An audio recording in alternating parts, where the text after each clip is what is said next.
Hello बच्चों, learn with GCC में आपका स्वागत है। हमने 22 तक क्वेश्चन देख लिया था।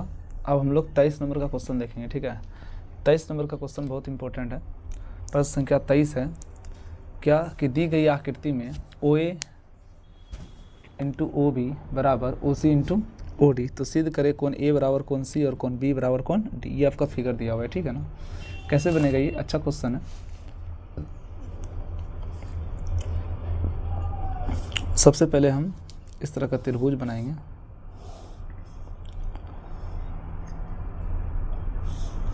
इसका नाम है O, इसका नाम है A, इसका नाम है D, इसका नाम है B, इसका नाम है C। ठीक है ना। तो सबसे पहले आपको क्या कर रहा है, आकृति में दिया है, क्या दिया है बच्चों, OA इंटू OB बराबर OC into OT, OA into OB बराबर OC इंटू OD, ये दिया हुआ है। आपको सिद्ध करना है, क्या सिद्ध करना है, कौन A बराबर कौन C, कौन A बराबर कौन C, मतलब ये वाला कोण और ये वाला कोण आपस में बराबर है। और क्या सिद्ध करना है, कौन B बराबर कौन D, कौन B और कौन D आपस में क्या है, बराबर है। इसके लिए इन दोनों त्रिभुज को समरूप कर देंगे, दोनों त्रिभुज को क्या कर देंगे, समरूप कर देंगे, ऑटोमेटिक है ना, बराबर हो जाएगा। इसके लिए हम यहाँ से प्रमाण शुरू करते हैं। कैसे सिद्ध करेंगे जरा ध्यान दीजिए। तो सबसे पहले इन दोनों त्रिभुज में काम करेंगे, जिस त्रिभुज को समरूप करना है उस त्रिभुज में काम करेंगे। त्रिभुज AOD और त्रिभुज BOC में आप देख रहे हैं OA इंटू OB और OC इंटू OD बराबर है। देखिए OA इंटू OB है तो OA के नीचे क्या आ जाएगा, OC आ जाएगा। तो OA बटे क्या हो गया, OC, OA बटे क्या हो गया, OC। ये OC इधर आ गया ना, और OD उधर रह गया, OD बटे क्या हो गया, OB।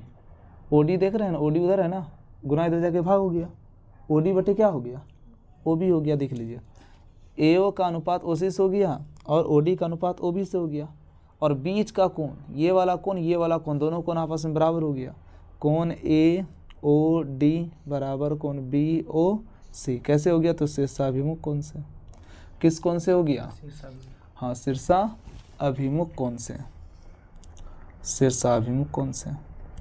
और आप जानते हैं जब होता क्या है कि एक त्रिभुज की दो भुजा और बीच का कोण दूसरे त्रिभुज के दो भुजा और बीच का कोण आपस में अनुपात में बराबर हो, तब क्या हो जाता है, SAS। कौन समरूपता प्रतिबंध, SAS समरूपता से दोनों त्रिभुज समरूप हो जाएगा। त्रिभुज का नाम बताइए, त्रिभुज AOD समरूप हो जाएगा त्रिभुज किससे, BOC से। इसीलिए संगत कोण से, संगत कोण से क्या हो जाएगा, कोण AC के बराबर और कोण D B के बराबर। कोण A बराबर कोण C हो जाएगा और कोण B बराबर कोण D हो जाएगा। ये प्रूव्ड हो गया, कोई दिक्कत नहीं। चलिए अगला प्रश्न देखते हैं। अगला प्रश्न है, दो समरूप त्रिभुजों का क्षेत्रफल क्रमशः 144 सेंटीमीटर स्क्वायर एवं 81 सेंटीमीटर स्क्वायर है। यदि प्रथम त्रिभुज की मध्यिका 16 सेंटीमीटर हो तो दूसरी त्रिभुज की संगत मध्यिका ज्ञात करें। तो दो समरूप त्रिभुज है, उनके क्षेत्रफलों का अनुपात दिया हुआ है। यहाँ पर 24 नंबर क्वेश्चन है, कैसे बनाएंगे। सबसे पहले क्या दिया हुआ है, ध्यान दोगे। सबसे पहले दिया हुआ है कि दो समरूप त्रिभुजों का क्षेत्रफल क्रमशः 44 सेंटीमीटर स्क्वायर और 81 सेंटीमीटर स्क्वायर है। यहाँ लिखेंगे पहले समरूप त्रिभुज का क्षेत्रफल कितना दिया हुआ है, 144 सेंटीमीटर स्क्वायर हो गया। और दूसरे समरूप त्रिभुज का क्षेत्रफल कितना है, 81 सेंटीमीटर स्क्वायर है ना। और क्या दिया हुआ है बताइए, प्रथम त्रिभुज की मध्यिका 16 सेंटीमीटर है और पहले त्रिभुज की माध्यिका, पहले त्रिभुज की माध्यिका 16 सेंटीमीटर है निकालना है दूसरे त्रिभुज की मध्य का। दूसरे त्रिभुज की क्या? माध्य का। बराबर क्वेश्चन हो गया। देखिए दोनों त्रिभुज समरूप है, चूंकि दोनों त्रिभुज समरूप है, दोनों त्रिभुज क्या है? समरूप है। अब जब दोनों त्रिभुज समरूप है तब क्या होगा? उनके क्षेत्रफलों का अनुपात, मतलब पहले त्रिभुज का क्षेत्रफल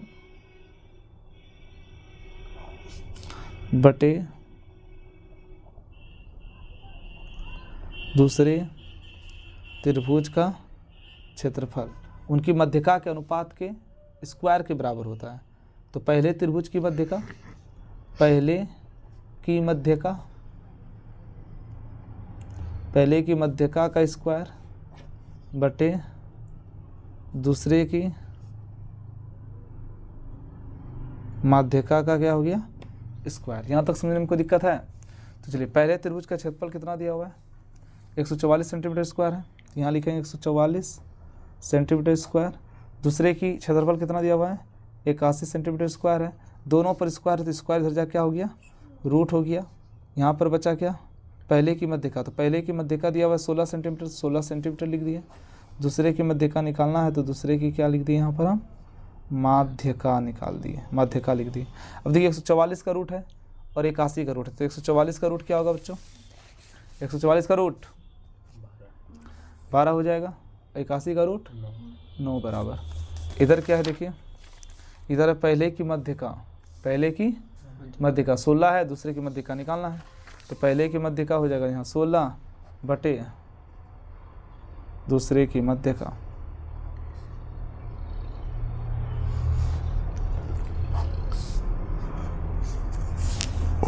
चलिए इसको घटाएंगे, कितना बार में कटेगा? 3 बार में ना, 4 तिया 12, 3 तिया 9, फिर 4 से 16 कटेगा कितना बार में? 4 बार में। तो 1/3 बराबर 4 बटे दूसरे की माध्यका, यही ना? 4 चौके 16, कैसे कटाएं आप? 4 तिया 12, 3 तिया 9, फिर 4 चौके 16, यहाँ पर कितना बचा? 4 बचा। कोना कोनी क्या करेंगे? गुना करेंगे। तो दूसरे की मध्यका क्या निकल जाएगा? 4 तिया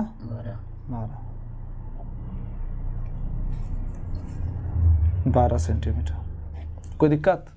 चलिए नेक्स्ट क्वेश्चन।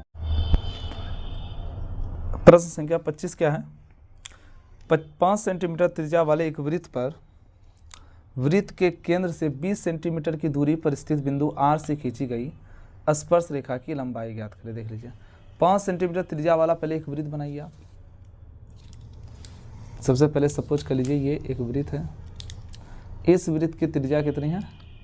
5 सेंटीमीटर। इस वृत्त की त्रिज्या कितनी है? 5 सेंटीमीटर है। 5 सेंटीमीटर त्रिज्या वाले एक वृत्त पर, है ना, 5 सेंटीमीटर त्रिज्या वाले एक वृत्त पर वृत्त के केंद्र से 20 सेंटीमीटर की दूरी पर स्थित ये वृत्त है। वृत्त के केंद्र से कितना सेंटीमीटर की दूरी पर? 25 सेंटीमीटर। केंद्र से 20 सेंटीमीटर की दूरी पर, ये केंद्र है O, इसका नाम A दे दिए। 20 सेंटीमीटर की दूरी पर एक बिंदु ले लेते हैं, इसका नाम दे देते हैं P। क्या दे देते हैं? P, है ना। दूरी पर स्थित बिंदु R से खींची गई स्पर्श रेखा की लंबाई, अच्छा इसका नाम R है। R से खींची गई स्पर्श रेखा की लंबाई ज्ञात करें। तो यहाँ पर हम जो कि बिंदु A से होकर गुजर रही है स्पर्श रेखा की लंबाई ज्ञात करना है, ठीक है ना। तो AR स्पर्श रेखा, इसकी लंबाई ज्ञात करना है। आपको पता है कि त्रिज्या स्पर्श रेखा पर लंब होती है, तो ये कोण कितना डिग्री हो गया? 90 डिग्री हो गया। 90 के सामने वाली भुजा क्या हो गई? कर्ण हो गई। ये भुजा क्या हो गया? लंब। और ये वाली भुजा क्या हो गया? आधार। तो पाइथागोरस प्रमेय लगा देंगे, हाँ या ना। समकोण त्रिभुज यहाँ लिख देंगे, समकोण त्रिभुज OA R में, है ना, समकोण त्रिभुज OA R में पाइथागोरस प्रमेय से, पाइथागोरस प्रमेय क्या बोलता है बताओ? कर्ण स्क्वायर बराबर लंब स्क्वायर जोड़ आधार स्क्वायर। तो कर्ण कौन होगा? 90 के सामने कर्ण होगा, OR हो गया। OR पर स्क्वायर लंब कौन हो गया? OA पर स्क्वायर आधार कौन हो गया? AR पर स्क्वायर हो गया। OR का लंबाई कितना है? O से लेकर के R की लंबाई 20 है, 20 पर क्या कर दिए? स्क्वायर कर दिए। OA का लंबाई कितना है? 5 है, 5 पर क्या कर दिए? स्क्वायर। AR निकालना है तो AR पर क्या हो गया? स्क्वायर। 20 है ना, 20 पर स्क्वायर क्या हो जाएगा? 400, है ना। 25 इधर जाएगा तो क्या होगा? -25 स्क्वायर इधर जाएगा तो क्या हो जाएगा रूट, इधर हो गया ए आर। 400 में 25 घटाइए 375 का रूट निकालिए इक्वल टू ए आर। 375 का जो रूट होगा वही इसका क्या होगा आंसर होगा। देखिए 375 का रूट कैसे निकालते हैं, 375 लिख दिए यहाँ पर। देखिए रूट निकाल रहे हैं, स्क्वायर रूट, भाग नहीं दे रहे हैं, ठीक है ना। तो हमको सबसे पहले भाग नहीं दे रहे हैं, ये दिमाग में बैठाना पड़ेगा। जैसे 1 है, 1 का स्क्वायर कितना हो गया 1, 2 का स्क्वायर कितना हो गया 4, 3 का स्क्वायर कितना हो गया 9, 4 का स्क्वायर कितना हो गया 16, 5 का स्क्वायर कितना हो गया 25। उसी प्रकार देखिए अब यहाँ जब भी आप है ना रूट निकालिएगा तो पीछे से जोड़ा लगाइएगा, ठीक है। पीछे से तो यहाँ 5 7 का जोड़ा लग गया, 2 संख्या का जोड़ा लगा, यहाँ बचा कितना 3 बचाना। अब 3 बताइए किसका रूट है, 3 किसका रूट है, 1 का रूट है, 1 का स्क्वायर है, 3 किसका स्क्वायर है, किसी का स्क्वायर है नहीं है। 1 का स्क्वायर 1, 2 का स्क्वायर 4, तो 2 का स्क्वायर करेंगे तो 4 हो जाएगा, बेसिन हो जाएगा, इसलिए 1 का स्क्वायर करेंगे। 1 का स्क्वायर का मतलब 1 गुना 1 तब ना 1, तो यहाँ पर 2 गो 1 है ना, 1 गो 1 यहाँ पर लिखेंगे, 1 गो 1 यहाँ पर लिखेंगे, समझ में आया। और दोनों गुना होकर के जो आया यहाँ पर लिखे, अब घटाएंगे, समझे ना। तो 3 में एक जाएगा कितना होगा 2। अब किससे खिलाए थे, 1 से खिलाए थे ना, तो यहाँ 1 लिखें, 1 का कितना हो गया 2, ऊपर से उतर जाएगा जोड़ा में, कितना उतरा 7 5 उतरा, हाँ या ना। अब क्या करेंगे हम 275 का, हम 275 को कटाना चाहते हैं तो किससे कटाएंगे। जैसे यहाँ पर क्या लिखा हुआ है 2 लिखा हुआ है, यहाँ पर क्या लिखा हुआ है 2 लिखा हुआ, तुम जिससे भी खिलाना चाहते हो 2 के बगल में उसको लिखना पड़ेगा, फिर उसी से गुना करना पड़ेगा। जैसे मान लीजिए हम 6 से खिलाते हैं तो 6 को 2 के बगल में लिखे, 6 से क्या किए गुना भी किया, तो 6 कितना हो गया 36, 6 36 हो गया, 6 दूनी 12, 3 कितना हो गया 15, 156 हो गया। 6 से नहीं खाया, चलिए आगे खिलाते, 9 से खिलाते, तो 9 से यहाँ रखें, 2 के बगल में 9 लिखे या 9 से गुना किए, 9 नमा 81, 9 दूनी 18, 9 26, 200 कितना हुआ 61, तो 9 बार में खाया, 9 बार में कितना खाया 261। 5 में जाएगा कितना 4, 7 में जाएगा कितना 1, कट गया ना। यहाँ 9 से खिलाए हैं तो 2 गो 9 है ना, 1 गो 9 यहाँ, 1 गो 9 यहाँ है, तो 1 गो 9 यहाँ लिखा है, 1 गो 9 यहाँ पर लिखा है, हाँ या ना। अब तुम क्या करोगे, यहाँ पे दोगे दशमलव, दशमलव देने से कितना जीरो आएगा, 1 गो ने 2 गो जीरो, यहाँ जोड़ा में काम हो रहा है, सब काम जोड़ा में होगा।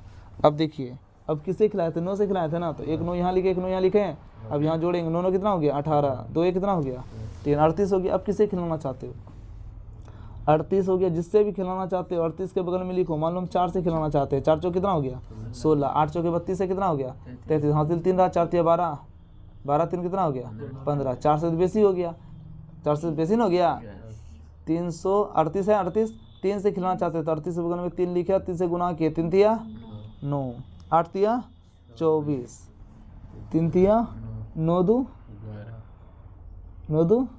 11, तो 19 दशमलव कितना आया 3 आया ना, तो बस हो गया, लगभग आया 19.3 सेंटीमीटर AR,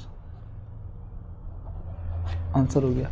कोई दिक्कत, चलिए नेक्स्ट क्वेश्चन की ओर चलते हैं। ठीक है, बोल रहा है 3 बच्चों के परिवार में कम से कम एक लड़का होने की प्रायिकता ज्ञात करें। कितना बच्चा का परिवार है 3 बच्चा का परिवार है, समझे। तो कम से कम एक लड़का, मतलब लड़की भी है उसमें, लड़का लड़की दुए कौन होगा, यस। देख लीजिए, तो 3 बच्चा का परिवार है और कम से कम एक लड़का होने की क्या करें प्रायिकता ज्ञात करें। मान लीजिए 3 बच्चा का परिवार है, तो इसका देखिए कुल प्रायिकता क्या होगा। देखिए 3 बच्चा का परिवार है ना, परिवार की संख्या कितना हो गया, परिवार की संख्या हो गया 3, 3 बच्चा का परिवार है, परिवार का कुल परिवार कितना हुआ वो तो निकालना पड़ेगा ना, 3 बच्चा वाला कितना परिवार है, कम से कम एक लड़का होने की प्रायिकता। तो टोटल संभावना कितना बनेगा, देखिए बच्चा 2 होगा, 2 तरह का होगा, एक लड़का होगा एक लड़की होगा, तीसरा तो कुछ नहीं होगा, तो 2 तरह का बच्चा हुआ और 3 गो परिवार है, तो 2 पर पावर 3, टोटल कितना निकल गया 8। यहाँ पर कुल संभावना 8 बनेगा, कुल संभावना कितना बनेगा 8 बनेगा। कोई दिक्कत, कुल परिवारों की संख्या कितना हो जाएगी 8। 3 बच्चा वाला कितना परिवार हो सकता है 8 हो सकता है। देखो कौन कौन हो सकता है, जैसे कि मान लीजिए पहले को लड़का हुआ पहले परिवार को, दूसरे को भी पहले को लड़की हुआ, समझे कि नहीं, है ना, लड़का है ना, लड़का और लड़की, तो बॉय और गर्ल मान लेते हैं, बॉय और गर्ल मान लेते हैं, या तो L फॉर लड़का मान लेते हैं, G फॉर गर्ल मान लेंगे, ठीक है ना। तो तीनों एक परिवार में मान लीजिए, तीनों पहले एक परिवार को लड़का हुआ, दूसरे को भी लड़का हुआ, तीसरे को भी लड़का हुआ, ऐसा हो सकता है। या तो पहले को लड़का, दूसरे को लड़का, तीसरे को लड़की हो सकता है, यानी गर्ल हो सकता है कि नहीं हो सकता है। पहले को लड़का हुआ, दूसरे को गर्ल होगा, तीसरे को लड़का होगा, कोई दिक्कत? समझ रहे हैं ना। या तो ये भी हो सकता है पहले को लड़की हुआ, बाद में दोनों परिवार को क्या हो गया, लड़का हो गया। समझ रहे हैं कि नहीं समझ रहे हैं? अच्छा, पहले को लड़की, दूसरे को लड़की, तीसरे को लड़का हो सकता है, नहीं हो सकता है? जी एल हो सकता है। फिर ये भी हो सकता है कि पहले को लड़की, दूसरे परिवार को लड़का, तीसरे को लड़की हो सकता है। या फिर जो है क्या हो सकता है, पहले को लड़का, दोनों को लड़की हो सकता है।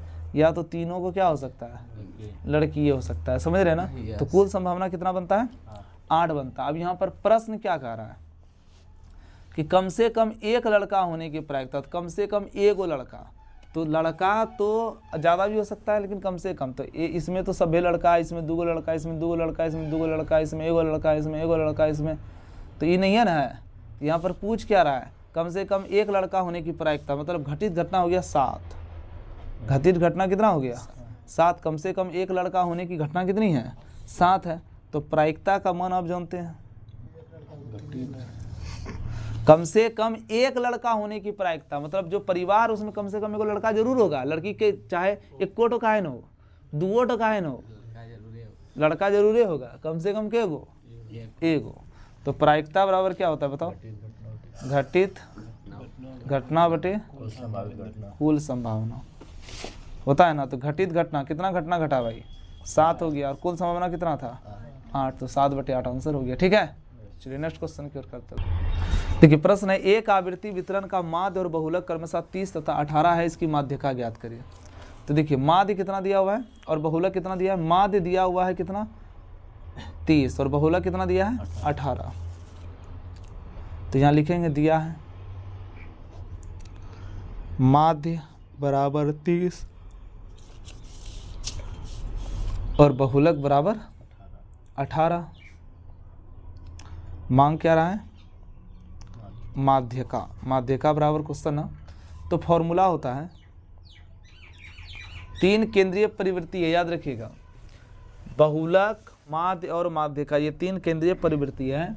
तो फॉर्मूला होता है, क्या होता है फॉर्मूला, फॉर्मूला होता है ना, बहुलक बराबर, बहुलक मतलब बड़ा, बहुलक बराबर 3 माध्यका घटाओ 2 माध्य। 3 माध्यका घटाओ 2 माध्य होता है, मतलब 3 में 2 घटाएंगे 1 हो जाएगा, जो कि बहुलक के बराबर होगा। 3 माध्यका में 2 माध्य को घटाएंगे तब जाकर के किसके बराबर होगा, बहुलक के बराबर होगा। ठीक है, तो आपको ये फॉर्मूला दिया हो, तो बहुलक तो आपको 18 है, तो यहाँ पर आप 18 लिखिए।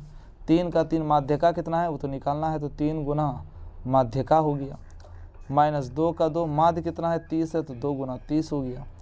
अब 18 बराबर माइनस 20, 30 दूनी कितना हो जाएगा 60 ना, माइनस 60 इधर जाएगा तो क्या होगा बच्चों, प्लस 60 हो जाएगा। इधर क्या बचेगा, 3 गुना माध्य का बचेगा कि नहीं बचेगा। अब 18 और 60 को जोड़िए, 78 हो गया। 78/3 बराबर क्या हो गया, माध्यका हो गया। 78 में 3 से भाग दीजिए, कितना होगा, यस। तो 3 से 78 कट गया, कितना बार में, 26 बार में। तो माध्यका कितना निकल गया, 26। 26 × 78, ठीक है। प्रश्न है, एक अर्धगोला का आयतन 24/25 सेंटीमीटर क्यूब है, इसका वक्र पृष्ठीय क्षेत्रफल निकाले। देखिए अर्धगोला का आयतन दिया हुआ है, अर्धगोला का क्या दिया हुआ है, आयतन। यहाँ लिखेंगे सीधा दिया है अर्ध गोला का आयतन 24/25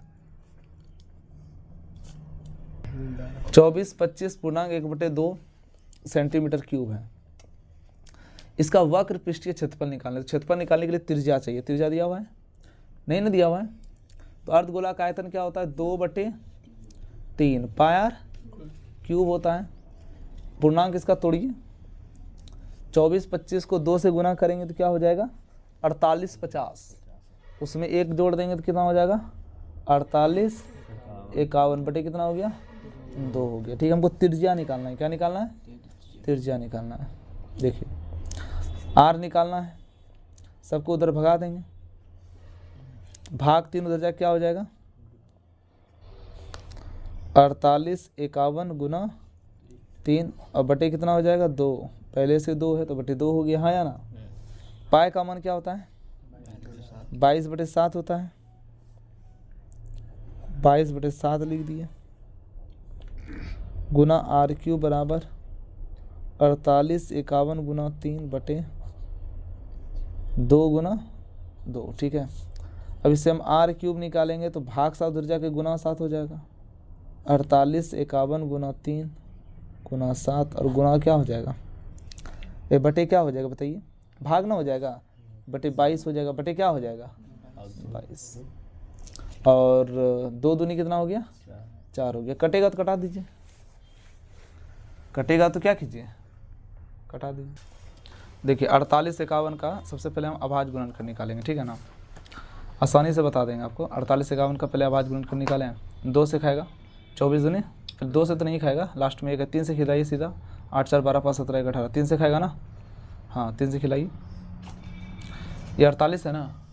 यस, 3 से खिलाइए। 3 एकम 3, यहाँ पर कितना बचा? 16 16 48, फिर किससे खाएगा बताइए? 3 एकम 3 7 21, यही ना? 1617। अब फिर किसे खिलाएंगे? 7 1 8 8 6 14 1 15, 3 से खाएगा ना? 5 3 15, तो यहाँ पर 1 बचा ना? 5 3 15, 1 पर 1 11, 3 3 9, फिर यहाँ पर कितना बचा? 2 9 3 27, फिर किसे खाएगा? 11 से खाएगा। 11 चौके 44, 11 9 99, 7 7 49, 7 एकम 7। कोई दिक्कत? देखिए बहुत आसानी से निकाल लीजिएगा आप। r³ बराबर 48 51 की जगह लिखिएगा 3 गुना 11 गुना 7 गुना 7 हो गया। गुना 1 क्या ही लिखोगे? अब बचा 3 गुना कौन सी? 7। अब देखिए 22 को क्या लिखोगे? 11 गुना 2, 22 हो गया। 4 को क्या लिखोगे? 2 गुना 2। पहले तो 11 ने 11 को काट दिया, अब तो कुछ नहीं कटेगा। अब देखिए 2 3 यहाँ है ना, और 1 3 यहाँ है। कितना 3 हुआ? 3 को 3 हुआ नहीं हुआ जी? 3 को क्या हुआ? 3 हुआ, तो 3 पर क्या लिखेंगे? क्यूब लिखेंगे ना। 3 को 7 है तो 7 पर पावर क्या लिखेंगे? क्यूब लिखेंगे। अब 2 को 3 मतलब 2 जो है 3 बार है तो 2 पर पावर क्या लिखेंगे? क्यूब लिखेंगे। नहीं लिखेंगे? यस 3 लिखेंगे। r बराबर क्यूब उधर जाएगा तो क्या हो जाएगा? क्यूब रूट 3 पावर 3 7 पावर 3 बटे 2 पावर 3, सबका क्यूब रूट कट जाएगा तो बचेगा क्या? r बराबर बचेगा 3 गुना 7 बटे 2, तो 7 21 बटे 2 सेंटीमीटर त्रिज्या निकल गया। कोई दिक्कत?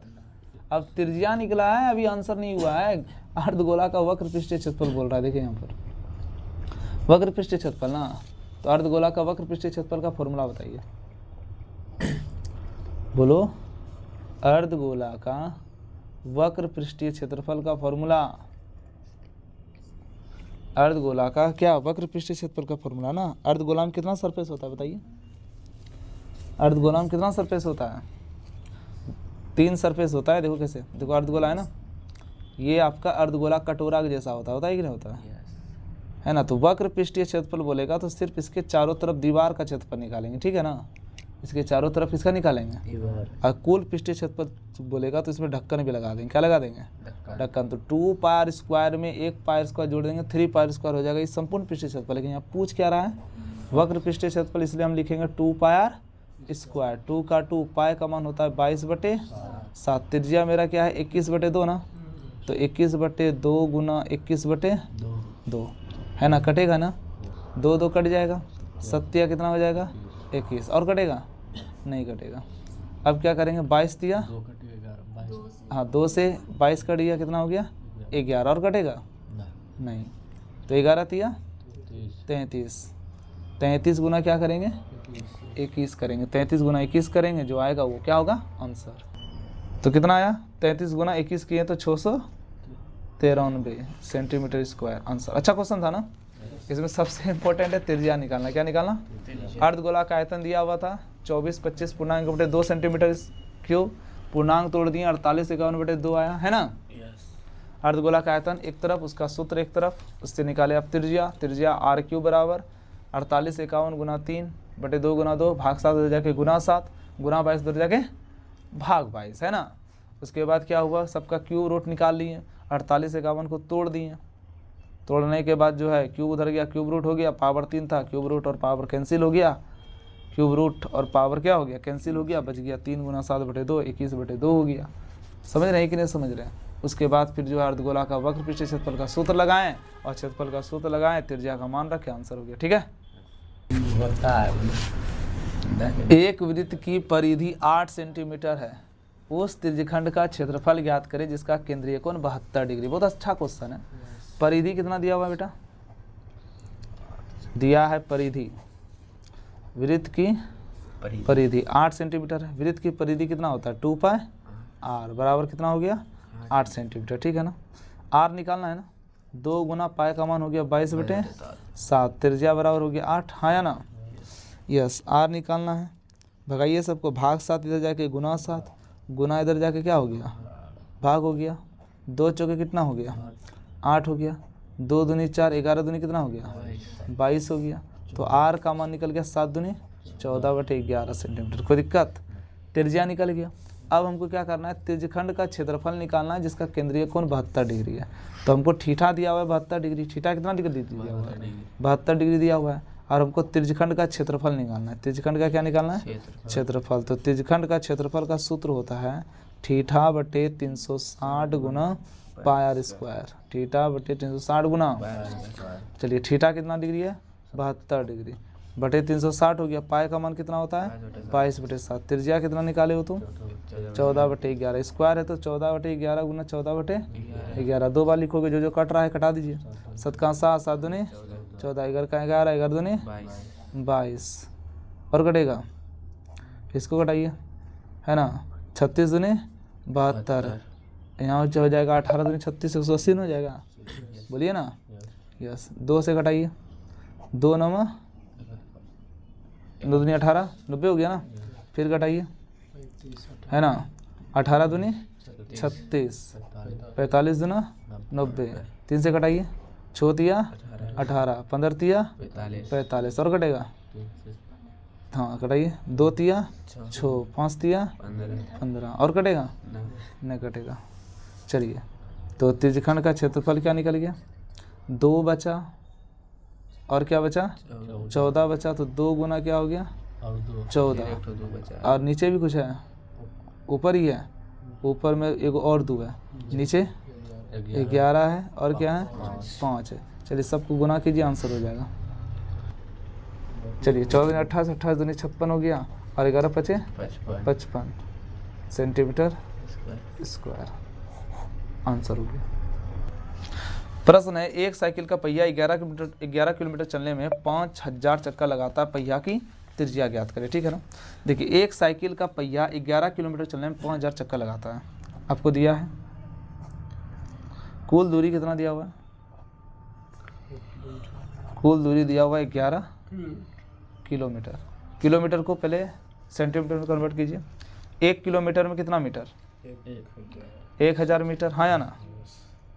1 मीटर में कितना सेंटीमीटर 100 सेंटीमीटर, 100 से गुना कर दिए, तो अब सबको गुना कीजिए, 11 1 11 के 0 है, 3 2 5 0 है, तो 1 2 3 4 5 सब सेंटीमीटर में कन्वर्ट हो गया। कोई दिक्कत। अब क्या कह रहा है, कह रहा है प्रश्न में कि 11 किलोमीटर चलने में 5000 चक्कर लगाता है, मतलब 5 चूँकि 5000 चक्कर लगाने में तय की गई कुल दूरी, तय की गई कुल दूरी कितना है भाई, 11 पर कितना जीरो देंगे, देखो 5 के जीरो देंगे 11 पर 2 3 5 0, 5 0 हो गया, इतना सेंटीमीटर है ना। 5000 चक्कर लगाने में तय की गई कुल दूरी कितना, इसलिए एक चक्कर लगाने में कुल तय की गई दूरी कितना होगा, तो भाग दे देंगे, 1 2 3 4 5 बटे 5000 ना जी। 3030 क्या हो गया, कैंसिल हो गया, नहीं कैंसिल हो गया, कहाँ कट जाएगा, 5 से कट जाएगा 1100, 5 से 1100 में भाग दीजिए, यस। तो क्या हो गया, 2 पंचे 10, फिर हो गया 2 पंचे 10, 0। तो कितना, एक चक्कर में तय की गई दूरी 220 सेंटीमीटर, एक चक्कर में तय की गई दूरी 220 सेंटीमीटर। एक चक्कर जो है वो वृत्त की परिधि होती है, एक चक्कर वृत्त की क्या होती है, परिधि होती है। अब अतः एक चक्कर में तय की गई दूरी इज इक्वल टू 220 सेंटीमीटर। अब एक चक्कर में तय की गई दूरी इज इक्वल टू परिधि, तो परिधि बराबर हो गया 220 सेंटीमीटर। परिधि का सूत्र होता है 2 पाई आर, बराबर कितना हो गया 220, 2 का 2 हो गया, पाई का मान 22/7। त्रिज्या कितना निकला, त्रिज्या जी निकालना है ना, त्रिज्या क्या करना है, निकालना है, बराबर क्या हो गया 220। सबको भगा देंगे उधर, आर बराबर 220। चलिए, तो त्रिज्या कितना है, त्रिज्या निकालना है ना, भाग 7 उधर जाके क्या हो जाएगा, गुना 7, भाग 7 उधर जाके गुना 7, गुना 2 इधर जाके भाग 2, गुना 22 इधर जाके भाग 22, 22 दही 220 ना जी, 2 पंचे 10, 7 पचे 35 सेंटीमीटर इसकी त्रिज्या निकल गई।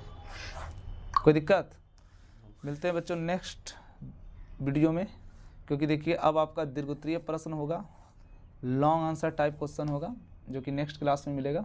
तब तक के लिए आप अपने मेहनत को बरकरार रखिए। थैंक यू, धन्यवाद।